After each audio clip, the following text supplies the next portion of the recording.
चलिए अब आइए विशेषता।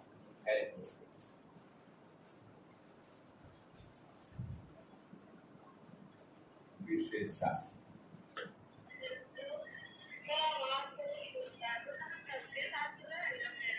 रिज्वाइन कर लीजिए, 2 सेकंड तो लगेगा मैडम, रिज्वाइन कर लीजिए ब्यूटी कुमारी।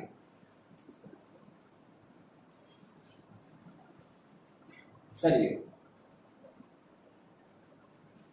पहली विशेषता कि नैतिक विकास में नोट्स अच्छा लिखिएगा, मुख्य पॉइंट से लिखिएगा कि नैतिक विकास में बालक कुछ ऐसे नियमों को सीखते हैं, नहीं लिखिए तो काम चलेगा जी, नोट्स पर बताइए ध्यान।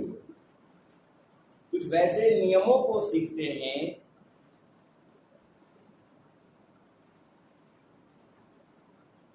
जिसके आधार पर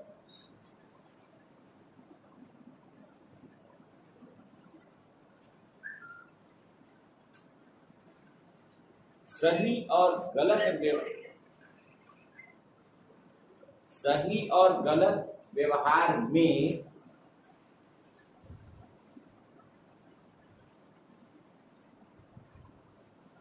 अंतर करने में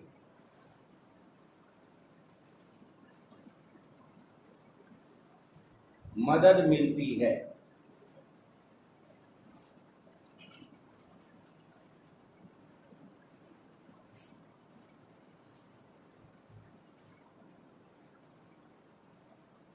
दूसरी विशेषता, सीखे गए नियम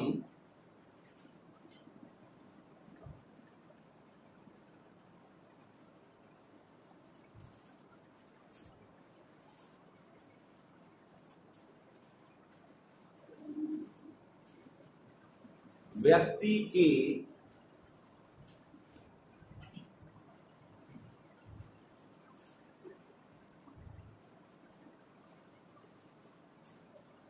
अपने स्वयं के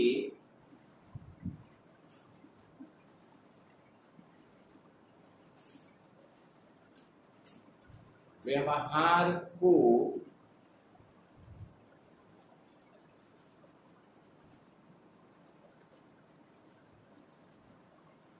नियंत्रित करते हैं।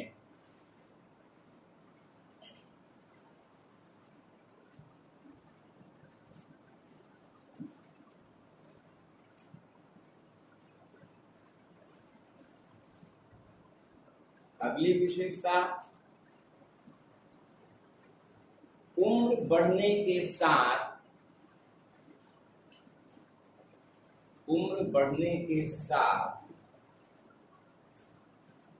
मजबूत होती जाती है। और यही तो हम पूछेंगे आपसे, क्या हड्डी, नाक, बाल बहुत ही मजबूत होता है। वाल्मीकि बहुत ही मजबूत होता है जी। नैतिक विकास के बारे में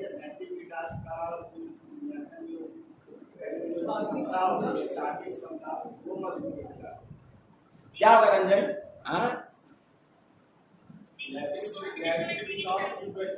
एक मिनट में कोई ना बोलेगा। प्रियंका कुमारी बोल रही थी, बोलिए प्रियंका कुमारी। सोचने समझने विकास की प्रक्रिया, हाँ, नैतिक विकास की प्रक्रिया मजबूत होती जाती है उम्र बढ़ने के साथ साथ। चलिए अगला पॉइंट,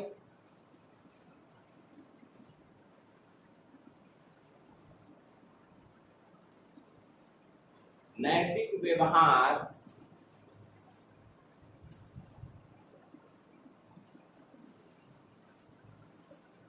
सीखा गया व्यवहार है।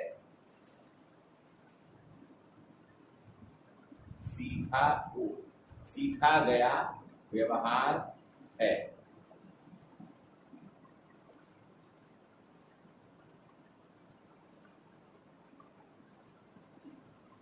पूर्ण नाम हो गया। अब लिखिएगा नहीं, सीखा गया व्यवहार है, इसका मतलब क्या है?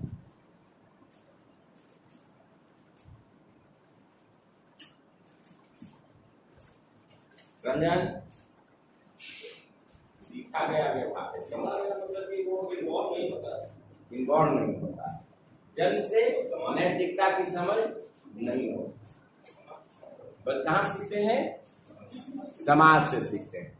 बैठ जाइए। मतलब ये हुआ कि नैतिक व्यवहार अर्जित होता है, अक्वायर्ड होता है, इनबॉर्न नहीं होता, या कोई आनुवांशिक गुण नहीं है। आनुवांशिकता से, हेरिडिटी से नैतिक विकास नहीं होता है।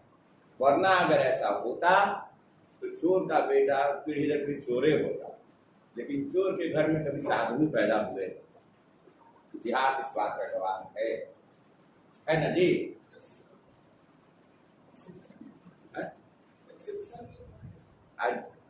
ऐसा ना है, सब माने चोर का घर खानदान में सब चोरे होता है। अच्छा अच्छा, तो उसका कारण क्या है? आनुवंशिकता, एनवायरमेंट, एकदम सही बोले हैं। उसका कारण वातावरण है, वो वही देखता ही अपने घर में, वो अपने घर में वही देखता आ रहा है। इसीलिए ठग्स ऑफ हिंदुस्तान फिल्म बन जाती है ना, है ना एक मूवी, अमिताभ बच्चन और आमिर खान, ठग्स ऑफ हिंदुस्तान, भारत के ठग। चलिए, तो वो एनवायरमेंट के कारण होता है। वो अपने घर में ही अपने पिता को, परिवार के अन्य सदस्यों को वही करता हुआ देखता है, इसलिए वो भी वैसा ही बन जाता है। अगर उस बालक को जन्म के बाद वहां से हटाकर किसी दूसरे एनवायरमेंट में रखा जाए तो फिर वो ऐसा नहीं करेगा। ये जो पॉइंट लिखवाए हैं, इसका कॉन्सेप्ट ये हुआ कि नैतिक व्यवहार अर्जित होता है, जन्मजात नहीं होता।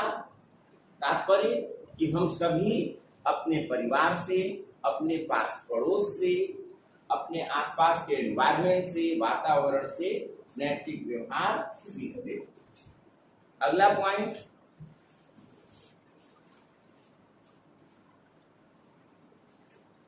एक सापेक्षिक संप्रत्यय। रिलेटिव कॉन्सेप्ट है। सापेक्षिक, द्वारा बोलवाई दे यार, सापेक्षिक संप्रत्यय, संप्रत्यय लिए लिख दे।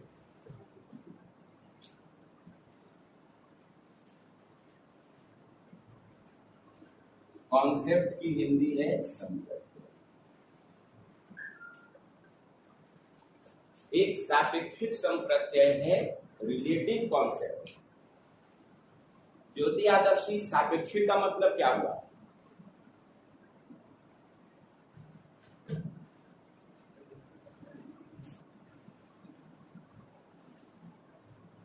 नहीं है क्या? ज्योति आदर्शी है? नहीं। चलो, धीरज,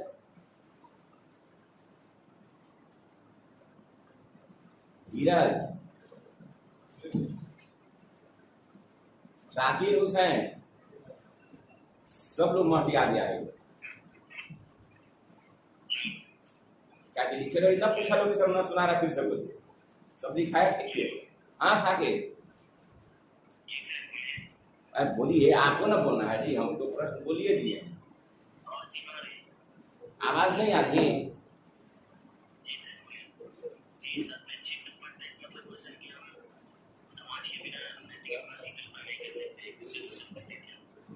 नहीं, गलत हो गया उत्तर। सापेक्षिक रिलेटिव कॉन्सेप्ट का मतलब क्या हुआ? साकिर हुसैन का आंसर गलत हो गया। अंबिका,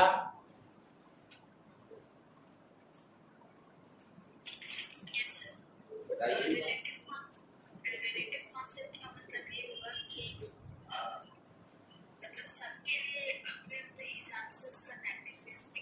हाँ, एकदम सही बोलिए, सही कहा इन्होंने। रिलेटिव कॉन्सेप्ट का मतलब हुआ कि नैतिकता का जो मानदंड है वो देश काल और परिस्थिति के अनुसार बदल जाता है। कोई भी नैतिक व्यवहार जो वो यूनिवर्सल नहीं होता, यूनिवर्सल ट्रुथ नहीं होता। कहीं हमारा व्यवहार उचित भी होता है, कहीं वही व्यवहार अनुचित भी होता है। है ना। झूठ बोलना गलत है, लेकिन 10 लोगों की जान बचाने के लिए झूठ बोलते हैं तो समाज सबके साथ करता है ना। समाज के साथ यही तो बात है ना कि ये रिलेटिव ना हो गया कि कहीं पर परिस्थिति के अनुसार कहीं आपका वो झूठ बोलना गलत है और कहीं परिस्थिति के अनुसार झूठ बोलना जायज भी है। इसका सीधा सा मतलब हुआ कि झूठ नहीं बोलना चाहिए, ये बात हर जगह सत्य नहीं है, परिस्थिति ये कर रही है। उसी तरह हिंसा करना पाप है, हत्या करना पाप है, लेकिन अगर कोई सैनिक सीमा पर हत्या करता है तो वो जायज, दुश्मन को मारता है वह जायज, सापेक्षिक है। परिस्थिति के अनुसार नैतिकता के मायने बदल रहे हैं। किसी कल्चर में, किसी संस्कृति में माता पिता का पैर छूना सिखाया जाता है और किसी संस्कृति में हाथ मिलाना सिखाया जाता है। इस संस्कृति के हिसाब से नैतिकता के मायने बदलते हैं, समय के हिसाब से नैतिकता के मायने बदलते हैं, परिस्थिति के अनुसार नैतिकता के मायने बदल जाते हैं और देश के अनुसार भी नैतिकता के मायने बदल जाते हैं। कोई भी नैतिक आचरण, कोई भी नैतिक व्यवहार शाश्वत नहीं है, यूनिवर्सल नहीं है, परमानेंट नहीं है, बल्कि वो चेंज होता है परिस्थिति के अनुसार, समय के अनुसार, स्थान के अनुसार, वही चीज डिफाइन। इसीलिए यह एक रिलेटिव कॉन्सेप्ट है। अभी आपको कहे ना कि चोरी करना गलत है, लेकिन परीक्षाओं में जहां सभी लोग चोरी कर रहे हैं वहां अगर हम चोरी नहीं करते तो मूर्ख ही कहता है। परिस्थिति के अनुसार हिसाब से हम करते है ना जी। लेकिन अब उसी में होते हैं, बिरले लोग होते हैं जो कहते हैं कि नहीं, मैं धारा के विपरीत ही चलूंगा, है ना। गुलाम सिंह देखे हैं, आती क्या खंडाला, गनवा तो याद हो, है ना जी। लेकिन उसका कॉन्सेप्ट याद करिए कि धारा के विपरीत, धारा के साथ तो सभी बह जाते हैं, धारा की दिशा में बहना में कोई बड़ी बहादुरी है नहीं। बहादुर तो वो है जो धारा के विपरीत चलता है और विपरीत चलकर भी अपने लक्ष्य को प्राप्त करता है, वो सिकंदर का है। गलत बोले हैं क्या? सही है, यही कॉन्सेप्ट है। हाँ, और हार के जीतने वाला बाजीगर कहलाता है। तो आप बाजीगर हैं? अभी हारे नहीं है। अरे चलिए ठीक है। अगला पॉइंट, अगली विशेषता,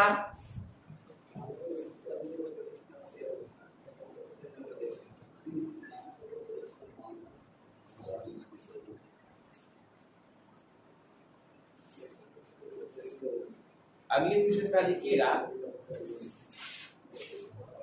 कि देश और काल के अनुसार, देश एवं काल के अनुसार, काल का मतलब समय, देश एवं काल के अनुसार कीमत,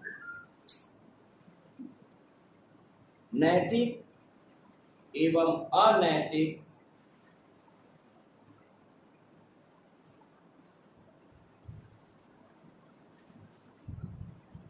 व्यवहार में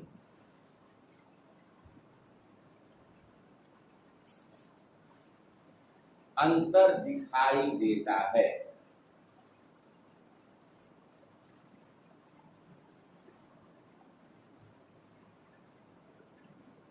उसको व्यवहार को बहुवचन बना दीजिए। व्यवहार जो शब्द लिखा है उसको बहुवचन बनाए। पूछेंगे भी बहुवचन कैसे बनाए।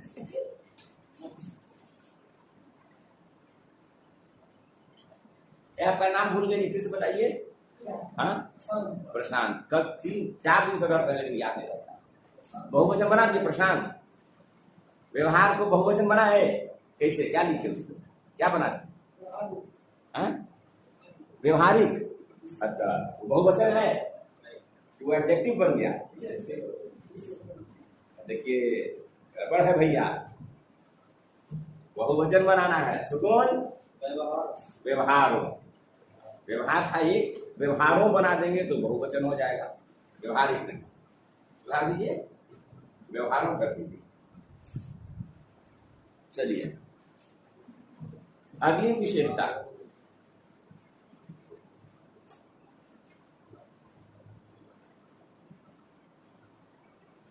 इसके आकलन के लिए, इसके आकलन के लिए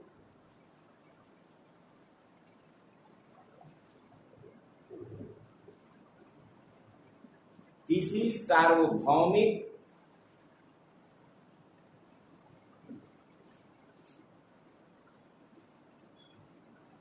मानदंड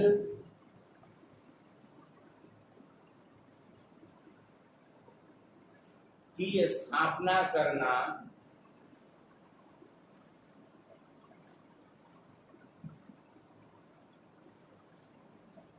कठिन है या संभव नहीं है।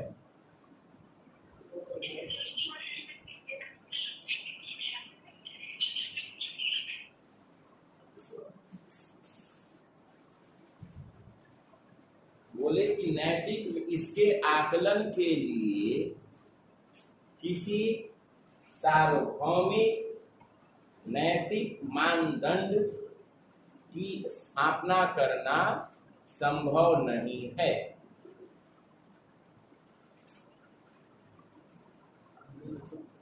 तो नया अंकिता आनंद क्या लिखा है, जरा समझाइए।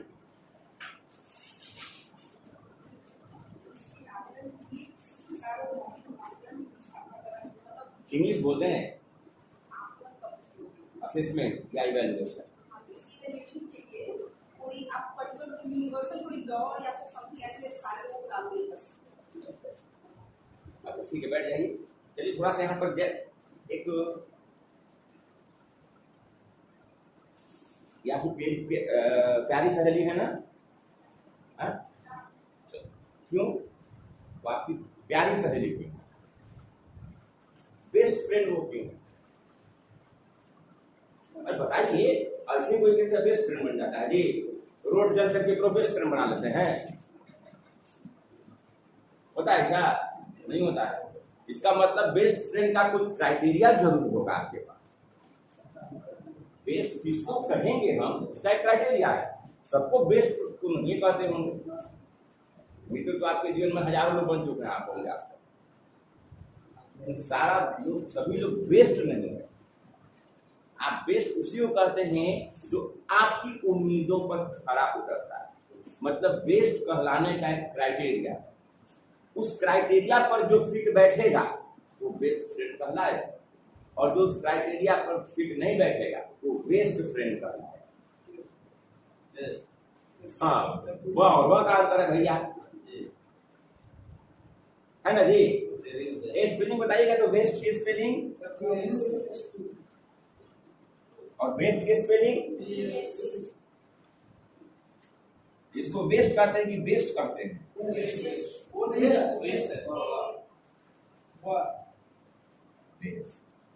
ठीक है। और ये व और वह का अंतर देख रहे हैं ना? अगर उसको व कहा जाए, इसको व कहा जाए तो गड़बड़ हो जाएगा। तो जब कॉपी में असाइनमेंट लिखते हैं तो व और व का ध्यान रखें, कहाँ व लिखना है कहाँ व लिखना। मतलब कहिएगा कि वर्ड्स आर फ्लाइंग, वर्ड्स होना चाहिए था वर्ड्स, कहते हैं वर्ड्स आर फ्लाइंग। व और व का उच्चारण अलग से नहीं समझ आता है, दोनों एक लगता है कि वह भी वही और वह भी वही है। तो क्या अंतर है? वो पेट खिला रहता है, वो पेट नहीं खिला रहता है, लेकिन अंतर है ठीक और में गड़बड़ हो जाएगा फिर। हाँ, स्पीड डिसऑर्डर। चलिए, तो हम उसी को बेस्ट फ्रेंड कहते हैं जिसका, जो हमारे क्राइटेरिया पर फिट बैठता है। इसका सीधा सा कॉन्सेप्ट मतलब ये हुआ कि बेस्ट कहलाने का एक क्राइटेरिया बना हुआ। उसी तरह जब हम नैतिक व्यवहार की बात करते हैं, उसके असेसमेंट की बात करते हैं कि नैतिक व्यवहार का आकलन करना, कि कौन सा नैतिक व्यवहार हमारा उचित है, कौन सा अनुचित है, उसके लिए भी क्राइटेरिया है। और वो क्राइटेरिया क्या है? समाज के मानदंड, समाज के नियम, समाज के कायदे कानून। अगर उस कायदे कानून के अनुरूप हम हैं तो मेरा व्यवहार अच्छा है, मेरा नैतिक विकास बढ़िया हुआ है। अगर मेरा व्यवहार समाज के मानक के विपरीत है तो मेरा नैतिक विकास नहीं हुआ। लेकिन चूंकि देश और काल के अनुसार, परिस्थितियों के अनुसार नैतिकता के मायने बदलते हैं, इसलिए हम कोई यूनिवर्सल क्राइटेरिया बना ही नहीं सकते। वही लिखे हैं, क्योंकि समय के अनुसार, परिस्थिति के अनुसार नैतिकता का अर्थ बदल जाता है, इसलिए नैतिकता का कोई यूनिवर्सल क्राइटेरिया नहीं बनाया जा सकता जिसके आधार पर हम किसी को सही और किसी को गलत कहें। समझे जी? जहां वैदिक काल में गुरु जी देवता के समान हुआ करते थे, गुरु का वाक्य ब्रह्मा का वाक्य होता था, आज वही गुरु को हम बाहर देख लेते हैं। अब तो बाहर नहीं पढ़ते क्लास में। बड़ी मास्टर बड़ी बोलता है जी, मास्टर साहब बड़े गली से गुजरिएगा ना, बेटा करन बताते मानने बदल गया, मानदंड बदल चुका है ना जी? रंजन ऐसा कभी किए हैं? किए। अरुणेश आप कभी किए हैं सर? टीचर सही नहीं है तो फिर करना पड़ता है सर। वहाँ पर क्लास के लिए आपके फ्रेंड्स लोग को अगर वो गलत दिखता है तो मार करें। ठीक है, यही नैतिकता के मायने हैं बदल चुके हैं, मानदंड बदल चुका है।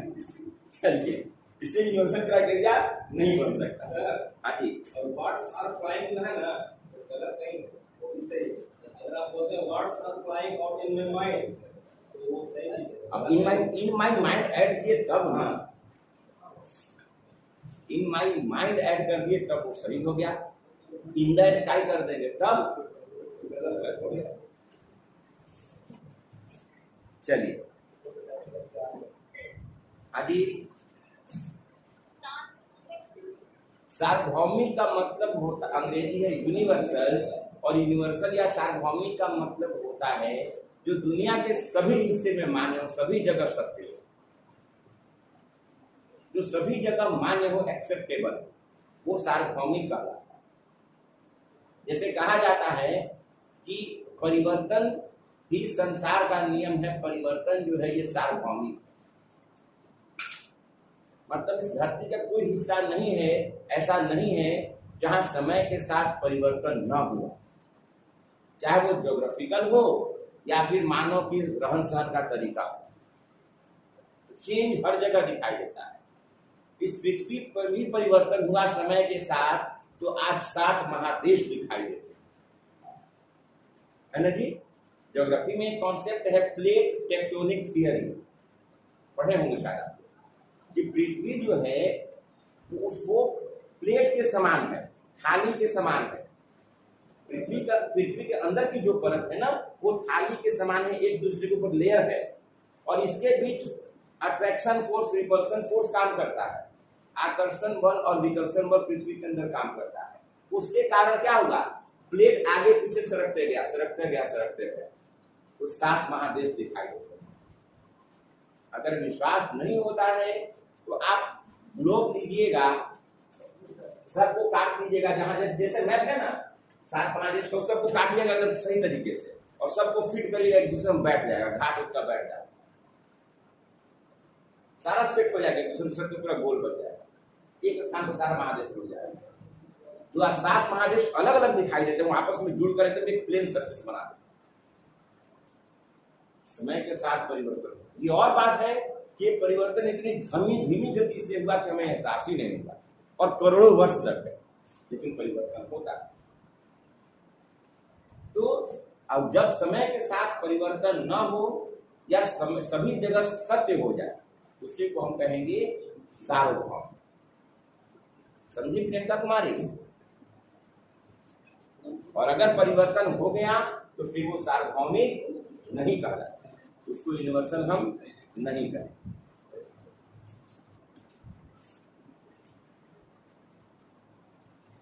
अधिकांश 2 मिनट और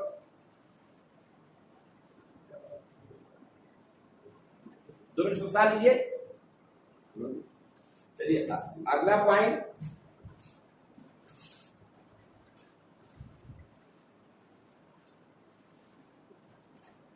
व्यक्ति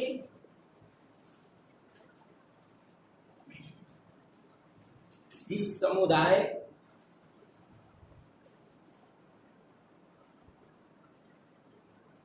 ऑब्लिक समूह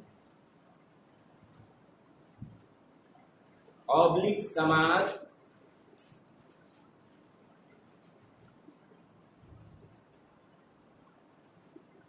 का सदस्य होता है,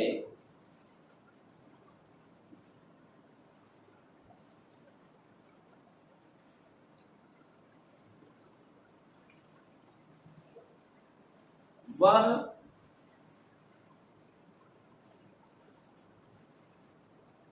उन्हीं के द्वारा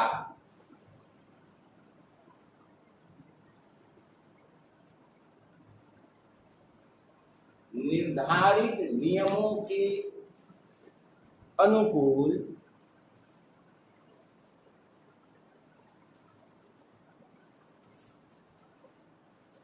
नैतिक आचरण करता है।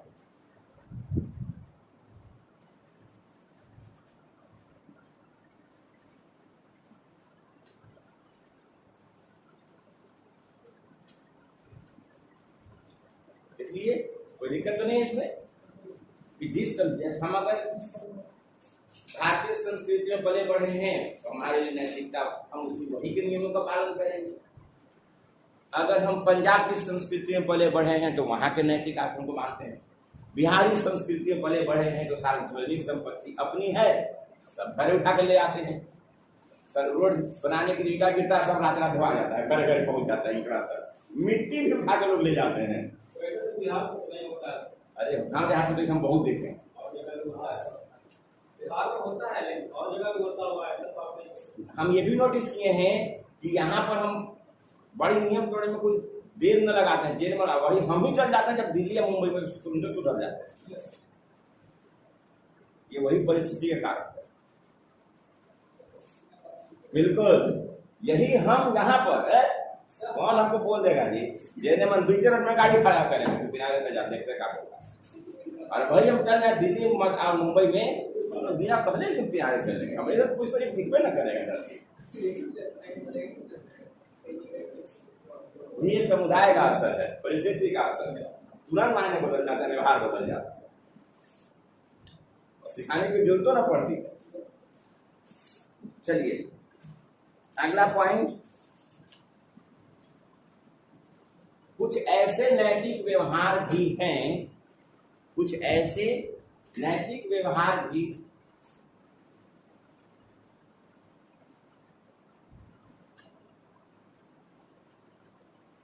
कुछ ऐसे नैतिक व्यवहार भी हैं जो सभी देश, काल और परिस्थिति में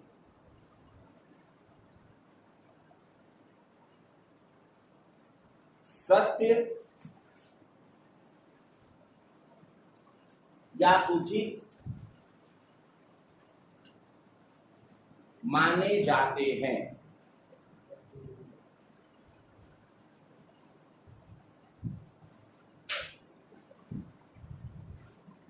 जैसे झूठ नहीं बोलना चाहिए,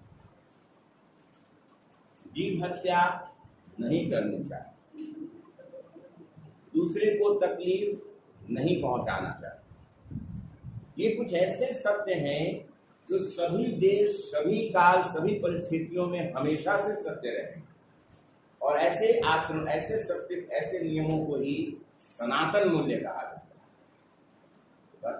सनातन मूल्य, सनातन मूल्य का मतलब ही हुआ वैसे मूल्य, वैसे सत्य जो सदियों से सत्य रहे हैं, आज भी सत्य हैं और कल भी वो सत्य रहे। लाख हम परिस्थिति की दुहाई दे लें, लेकिन कोई माँ बाप अपने बालक को चोरी करना, झूठ बोलना नहीं सीखा, कोई नहीं सीखा। यहां तक कि चोर भी चाहता है कि उसका बेटा महान, एक बेईमान भी चाहता है कि उसका बेटा, उसकी संतान का लोग नाम ले, उसे कोई गाली नहीं दे। इसका सीधा सा मतलब ये हुआ कि कुछ ऐसे मूल्य हैं जो लाख हम बुराई करते रहे, गाली देते रहे, लेकिन वो मूल्य जो है, वो जो आचरण है, जो व्यवहार है, वो पहले भी सत्य था, वो आज भी सत्य है और वो सदियों तक सत्य रहेगा। उसका कोई विकल्प हो भी नहीं सकता। अगर बहुत बार ऐसा होता है, देखिएगा, आप अनुभव करिएगा कि एक शिक्षक के नाते, एक अभिभावक के नाते, अगर आपका बच्चा आपसे सच बोल देता है तो आपको उस पर दया भी आ जाती है, चलो क्या। लेकिन जब वो सीना तान देता है चोरी करके भी, तो आप भी अकड़ लेते हैं। ऐसा होता है। क्यों ऐसा होता है? जैसे ही बच्चा सच बोलता है, मन में कहीं ना कहीं एक बात ये आती है कि चलो तुमने सच तो बोला, और उस सच के आधार पर उसको छोड़ देते हैं, उसके लिए हमदर्दी पैदा होती है। लेकिन बच्चा गलत किया है और अकड़ के बोल रहा है, आप उसको छोड़ भी सकते हैं, लेकिन उसका लहजा कुछ ऐसा था बात करना है कि आपको जो गुस्सा आ गया, हम भी अकड़, ये होता है। तो ये जो मूल्य है, कुछ ऐसे मूल्य हैं जो शाश्वत रहे हैं, हमेशा से मौजूद रहे हैं। कोई भी देश हो, कोई भी जाति हो, कोई भी समुदाय हो, सभी जगह वो सत्य रहे हैं, आज भी हैं, कल भी रहे। वैसे मूल्यों को सनातन मूल्य कहा जाता है। चलिए, अंतिम पॉइंट, नहीं, दो और रह गया, दो। सेकेंड लास्ट, कि नैतिक विकास पर सामाजिक परिवेश का प्रभाव पड़ता है।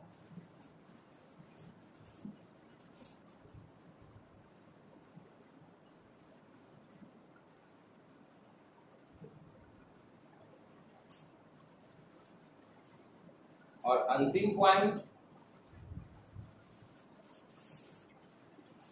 नैतिक विकास और सामाजिक विकास में